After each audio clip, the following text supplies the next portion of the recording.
SY BSc home science 3rd semester practical 3જું પૂર્વ પ્રાથમિક શિક્ષણ લેતા બાળકો માટે અથવા તો બાળકના વિકાસમાં પૂર્વ પ્રાથમિક શિક્ષણની અગત્યતા, જરૂરિયાત અથવા તો આશીર્વાદરૂપ છે એ માટેના તમારા મંતવ્યો અને લેક્ચર આવશે 22મું. હવે આપણે એ જોશું કે પૂર્વ પ્રાથમિક શિક્ષણ કે જે બાળકના તમામ પ્રકારના પાસાઓને ઘડતું એક શિક્ષણ છે. હવે શિક્ષણ અથવા કેળવણી, ગાંધીજીના શબ્દોમાં કેવું હોય તો કેળવણી શું છે કે બાળક જન્મે છે ત્યારથી માંડી અને મૃત્યુ સુધી કંઈક ને કંઈક શીખે છે. આ જે શીખવાની પ્રક્રિયા છે એને ગાંધીજીની પરિભાષામાં કેળવણી કહી શકાય છે. તો આપણે ઘણું બધું આ વિષયમાં જોઈ ગયા છીએ કે બાળકનું શિક્ષણ કેવું હોવું જોઈએ, બાળકને કઈ પદ્ધતિથી શિક્ષણ આપવું જોઈએ, આ શિક્ષણના ફાયદાઓ શું છે, એના વિકાસને વેગ કેમ આપે છે. તો સૌ પ્રથમ તો આપણે એ જોવું જોઈએ કે જ્યારે બાળક 3 વર્ષનું થાય ત્યારે એને આવી શાળાઓની અંદર અથવા તો કેન્દ્રની અંદર મોકલવામાં આવે છે. હવે આપણે સમાજમાં જોઈએ છે કે દરેક લોકો અથવા તો દરેક વર્ગના બાળકોને આવું પર્યાપ્ત શિક્ષણ મળે છે. હવે જે બાળકો આ શિક્ષણ લે છે અને નથી લેતા, આ બંને બાળકો વચ્ચે શું તફાવત છે અથવા તો ક્યાં પરિવર્તન જોવામાં આવે છે. સૌ પ્રથમ તો આપણે એ જોશું કે ભાઈ પૂર્વ પ્રાથમિક જે શિક્ષણ છે એ શિક્ષણ આપણા બાળકો માટે, આપણા દેશના લોકો માટે, વાલીઓ માટે ઘણા બધા અગત્યના છે. પણ આપણે જોઈએ છે કે દરેક નર્સરી, દરેક બાળ મંદિર, પૂર્વ પ્રાથમિક શાળા પદ્ધતિસર ચાલે છે. પદ્ધતિ તો ઘણા બધા પ્રકારની છે. એમાં મારિયા મેડમ મોન્ટેસોરી, કિન્ડરગાર્ટન, પછી એ જ રીતે આપણે જોઈએ તો બાલવાડી અને બુનિયાદી શિક્ષણ પદ્ધતિ, આવી ઘણી બધી પદ્ધતિઓથી શિક્ષણ આપવામાં તો આવે જ છે. પણ આ શિક્ષણનું એક સૂત્ર તો એ જ છે કે બાળકોનું કલ્યાણ કરવું, બાળકોનો વિકાસ કરવો.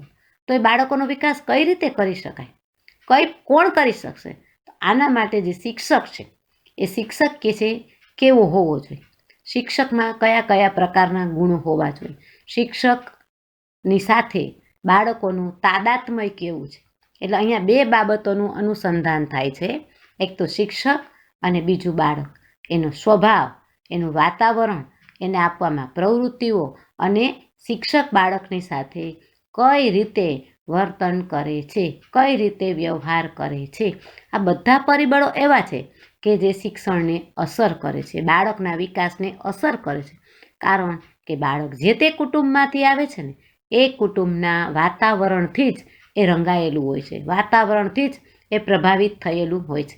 બાળકમાં ઘણા બધા પ્રકારની અજ્ઞાત શક્તિઓ રહેલી છે. આ શક્તિઓને જો આપણે બહાર લાવવી હોય તો આ ઉપરોક્ત જે શિક્ષણ છે કે જેને આપણે પૂર્વ પ્રાથમિક શિક્ષણ કહીએ છીએ એ શિક્ષણ હોવું જરૂરી છે. કારણ કે બાળકનો ફિઝિકલ અને મેન્ટલ આ 2 પ્રકારનો વિકાસ આવા શિક્ષણ દ્વારા વધુ ને વધુ ઉત્તેજિત થાય છે અને એને ઉત્તેજન પણ મળે છે, પ્રોત્સાહિત પણ કરવામાં આવે છે. તો આ પ્રકારનું જે શિક્ષણ છે એ શિક્ષણ ખરેખર બાળકને આપવું જોઈએ. અને બીજું એ કે તમે આ વિષય ભણ્યા એમાં તમને શું શીખવા મળ્યું, તમને આમાં એવું લાગે છે કે ખરેખર આ શિક્ષણ બાળકોને આપવું જોઈએ, બાળ વિકાસને પ્રેરે તેવું છે, આમાં કાંઈ ફેરફાર લાવવા જોઈએ, આ પદ્ધતિઓ બદલાવી જોઈએ, તમને જે લાગતું હોય એવા સૂચનો આપણે આપણા આવા પ્રાયોગિક કાર્યની અંદર કરવાના હોય છે. આ શિક્ષણનો ફાયદો શું છે? આ શિક્ષણ બાળકને આપવું હોય તો સૌ પ્રથમ તો એ શિક્ષણથી માહિતગાર કોણ થશે? શિક્ષક થશે. તો આપણે ખબર છે કે જે બાળક કુટુંબમાં રહે છે એ કુટુંબની માતાની પ્રથમ જવાબદારી છે કે બાળકને શું આપવું જોઈએ, કેવું આપવું જોઈએ, કેટલી રીતે આપવું જોઈએ. કારણ કે આ બધા પરિબળો છે એ બાળકના વિકાસને અને વૃદ્ધિને, ઘડતરને અસરકૃત થતા હોય છે. બીજું આપણે એ પણ જોવું છે કે બાળકનો જ્યારે વિકાસ થતો હોય, વૃદ્ધિ થતી હોય, ઘડતર થતું હોય ત્યારે ઘણા બધા પ્રકારના પ્રશ્નો છે એ પ્રશ્નો ઉપસ્થિત થાય છે. ખાસ કરીને આની માહિતી આપણે ચર્ચા દ્વારા કરી શકીએ, પ્રશ્નોત્તરી દ્વારા કરી શકીએ, થોડુંક અવલોકન દ્વારા કરી શકીએ. કારણ કે એક પદ્ધતિથી આપણને આનો જવાબ મળવાનો નથી. ફક્ત એટલું જ છે કે આ વિષય ભણવાથી, આ શિક્ષણ પ્રાપ્ત કરવાથી બાળકની અંદર કયા કયા પ્રકારના ફેરફારો, ચેન્જીસ લાવી શકીએ છીએ. તો પહેલી વાત તો એ છે કે પૂર્વ પ્રાથમિક શિક્ષણ છે ને એ છે શું? લખવા માટેનું શિક્ષણ છે, વાંચવા માટેનું શિક્ષણ છે, ગણવા માટેનું શિક્ષણ છે, એ છે શું? કયા કયા પાસાઓના આ શિક્ષણ આવરી લેશે એ આપણે આપણા વિષયોની અંદર જોયેલું હતું. તમે એનામાંથી તમે લઈ શકો, જોઈ શકો છો. પછી એ છે કે બાળકના વિકાસ માટે જરૂરી છે. વિકાસ એટલે એનો સર્વાંગી વિકાસ. સર્વાંગી વિકાસ એટલે ટોટલ વિકાસ.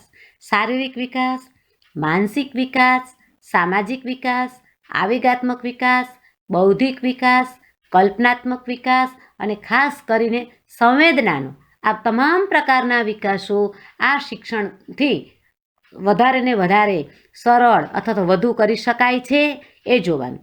પછી છે કે તમને આ પૂર્વ પ્રાથમિક શિક્ષણની પદ્ધતિ યોગ્ય લાગે છે, યોગ્ય છે કે નથી? નથી તો એના કારણો શું? અને છે તો એ બાળકને કઈ રીતે અભિપ્રેરિત કરે છે? કારણ કે અનુસંધાન વગર શિક્ષણ આપી શકાય નહીં. આપણને બધાને ખબર છે કે આપણું જે શરીર છે એ શરીર દરેક પાસાઓને, દરેક અવયવોના અનુસંધાનથી જ કાર્ય કરે છે. તો અનુસંધાન છે કે નથી એ પણ જોવું છે. પછીનો પ્રશ્ન છે, પૂર્વ પ્રાથમિક શિક્ષણની પ્રવૃત્તિઓ બાળકના વિકાસને અનુરૂપ અત્યારના સમયની અંદર, અત્યારની પરિસ્થિતિની અંદર જોવા મળે છે. પ્રવૃત્તિઓ છે તો એ કેવી છે, કેવા પ્રકારની છે?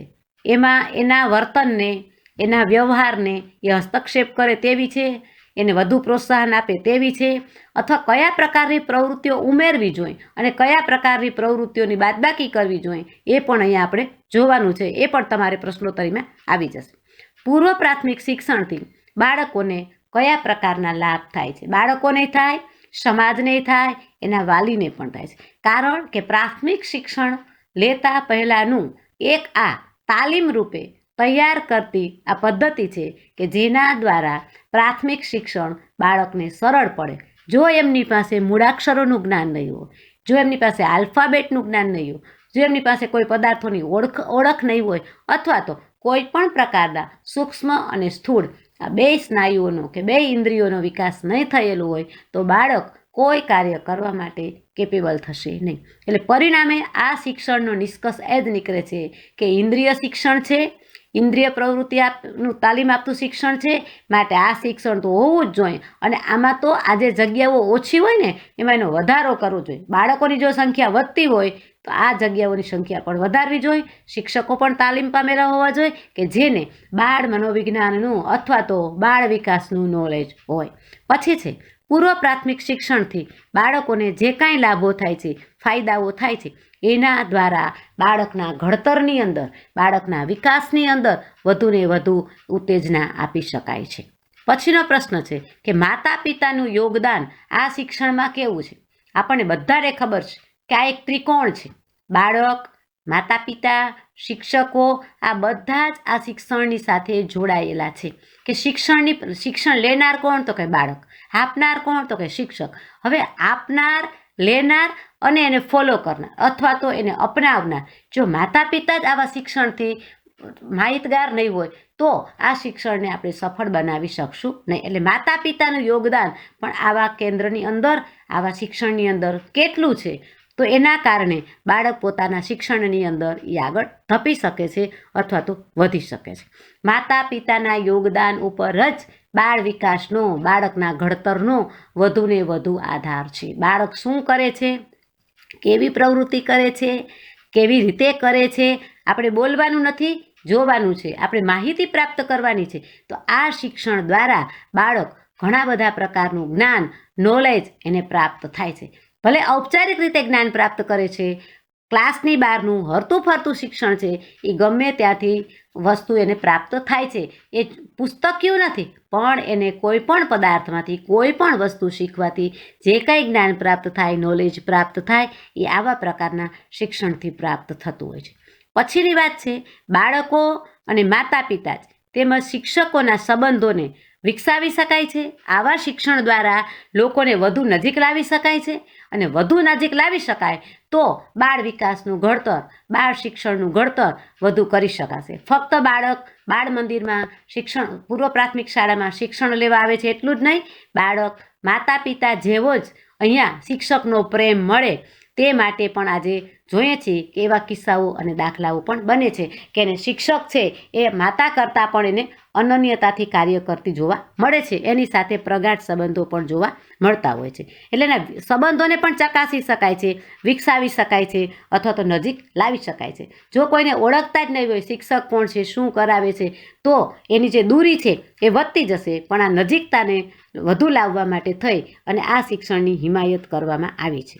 વર્તમાન સમયમાં આ શિક્ષણની માંગ કેવી છે? આપણને ખબર છે કે વર્તમાન શિક્ષણની અંદર પહેલાં કરતાં સ્વતંત્રતા પહેલાં આવા શિક્ષણની માંગ ઓછી હતી. આવા શિક્ષણ પ્રત્યે દુર્લક્ષ સેવામાં આવતું હતું.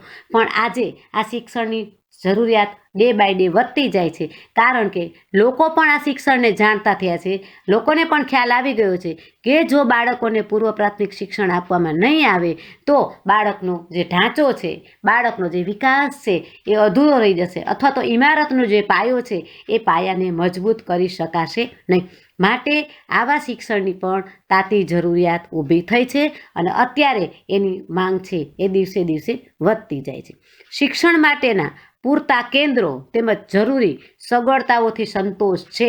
તમામ પ્રકારના સેન્ટરોની અંદર એક સરખું જોવા મળે નહીં. ક્યાંક તો ખામી હોય જ, ક્યાંક તો કંઈક ખૂટતું જ હોય. પણ ખૂટતું હોય છે એને ધ્યાનમાં ન લેતા જે છે એના દ્વારા બાળકને શું આપવામાં આવે છે, બાળકનો વિકાસ કઈ રીતે કરવામાં આવે છે એ જોવામાં આવે છે. પણ જે ખૂટતું હોય છે, જે નથી જોવા મળતું, સગવડતાઓ ઓછી છે અને સંતોષ નથી, તો એના માટે થઈને શું કરવું જોઈએ, કેવી રીતે કામ કરવું જોઈએ, એમાં જે કંઈ સૂચનો છે એ પણ એના વાલી છે એના મિટિંગ દ્વારા એના શિક્ષકોને અથવા તો એના જે ટ્રસ્ટીઓ હોય એને આપતા હોય છે. એટલે જે કાંઈ સગવડતાઓ બાળકને અપૂરતી હોય તો પૂરતી સગવડતાઓનો સ્ત્રોત આવા શિક્ષણ દ્વારા એને મળવો જોઈએ અથવા તો આવા સેન્ટરમાં મળવો જોઈએ. એ ન મળતો હોય તો બાળકનો વિકાસ અધૂરો પણ રહી જાય છે અથવા તો અપૂર્ણ રીતે પણ કાર્ય આવા વિકાસો દ્વારા થઈ શકે છે. અથવા તો બાળકે જે કાર્ય કર્યું હોય એ કાર્ય માટેની જે પ્રવૃત્તિઓ છે, પ્રવૃત્તિ માટેના જે સાધનો છે એ જો અપૂરતા હોય અને બાળકોની સંખ્યા વધુ હોય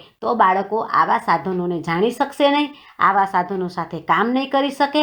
એટલે સાધનોનો પૂરતો જથ્થો હોવો જોઈએ, હવા ઉજાસવાળા મકાન હોવા જોઈએ, પૂરતી સગવડતાઓ હોવી જોઈએ. ટૂંકમાં બાળકને જે પૂર્વ જરૂરિયાતો છે, ખાસ કરીને હવા છે, ખોરાક છે, એને બેસવાની જગ્યા છે, એમનું ફર્નિચર છે, આ જો સુટેબલ ને યોગ્ય ન હોય કે સંતોષકારક ન હોય તો બાળક કોઈ કાર્ય કે છે કરી શકવાનું નથી. પછી વાત એ છે કે બાળ શિક્ષણને સરળ બનાવવા માટેના ઉપાયો થાય છે. આપણને ખબર છે કે કોઈ પણ શિક્ષણને સરળ બનાવવું ખૂબ જરૂરી છે.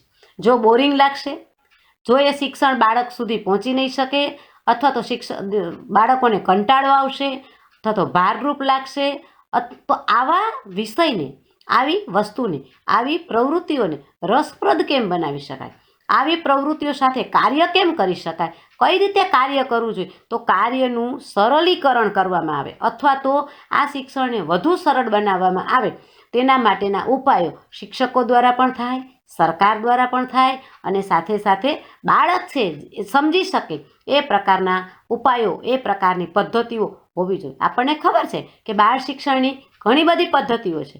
જેમ બાળકનો ઉછેર જુદી જુદી અવસ્થામાં જુદી જુદી રીતે થાય છે, પણ જો એના શૈશવ કાળમાં જ એની એ પ્રમાણેનો ઉછેર ન થયો હોય તો ગમે તે બીજી અવસ્થાઓમાં થાય ને તો એ અપૂર્ણ છે. કારણ કે શૈશવકાળ એવી અવસ્થા છે એમાં જેટલો ઝડપી વિકાસ અને વૃદ્ધિ થાય ને એટલો અન્ય અવસ્થાઓમાં નથી થતો. એટલે આ સમય સાચવવાનો છે. બાળકનો 5 વર્ષનો જે સમય છે એ સોનેરી સમય છે. આ સમયની અંદર બાળક જેટલું શીખશે, જેટલું કરશે અને જેટલું બાળકને આપણે કરવા માટેનું પ્રોત્સાહન આપશું ને એટલું બાળક વધુ વિકસિત થશે. તો એના માટેના પ્રયત્નો પણ અહીંયા કરવામાં આવતા હોય છે. તો ઉપાયો થાય છે અને એ ઉપાયો પણ સંતોષકારક છે. એ પછી છે કે બાળ કેન્દ્રીય શિક્ષણથી બાળકોના સર્વાંગી વિકાસમાં ફેરફાર થાય છે એવું તમે માનો છો? તો કઈ રીતે થાય છે? બાળક કેવું હતું અને એ શિક્ષણ લીધા પછી કેવું બન્યું એનું આપણે અવલોકન કરી અને લખી શકીએ કે ખરેખર આ શિક્ષણ બાળકના વિકાસ માટે, બાળકના વૃદ્ધિ માટે, બાળકના ઘડતર માટે અને ખાસ કરીને બાળકમાં રહેલી જે અજ્ઞાત શક્તિઓ છે, જે સુષુપ્ત શક્તિઓ છે અથવા તો બાળકમાં રહેલી સર્જનાત્મકતા, કલાત્મકતા અને ખાસ કરીને બાળકમાં જે વધારાની શક્તિઓ છે એ શક્તિઓને અહીંયા વધુ બહાર લાવી શકાય છે એ આપણે ઉપરોક્ત મુદ્દાઓ દ્વારા શિક્ષણ દ્વારા જોઈ શકીએ છીએ. અને તારણ એટલું જ આવશે કે પૂર્વ પ્રાથમિક શિક્ષણ હોવું જ જોઈએ. જો પૂર્વ પ્રાથમિક શિક્ષણ ન હોય તો એ પ્રાથમિક શિક્ષણ લેતું હોય એ પહેલાંની જો અવસ્થામાંથી એ પસાર નહીં થાય તો એ કોઈ અન્ય શિક્ષણ જે છે ને એના ઉપર એની માઠી અસર થતી જ હોય છે. એટલે ખાસ કરીને પૂર્વ પ્રાથમિક શિક્ષણ એ બાળક માટે ખૂબ અગત્યનું છે. માતા પિતાએ પણ લેવડાવવું જોઈએ અને વધુને વધુ આવું શિક્ષણ બાળકો લે તે માટેના પ્રયત્નો કરવા જોઈએ. ગાંધીજી તો ત્યાં સુધી કહે છે કે બાળકની કેળવણી ક્યારેય પૂર્ણ નથી થતી, પણ કેળવણી પહેલાંનું શીખવા પહેલાંની આ કેળવણી પૂર્વ પ્રાથમિક કેળવણી છે કે જે બાળકના જીવનની અંદર અનન્ય ફાળો આપે છે અને બાળકના વિકાસને ધબકતું રાખે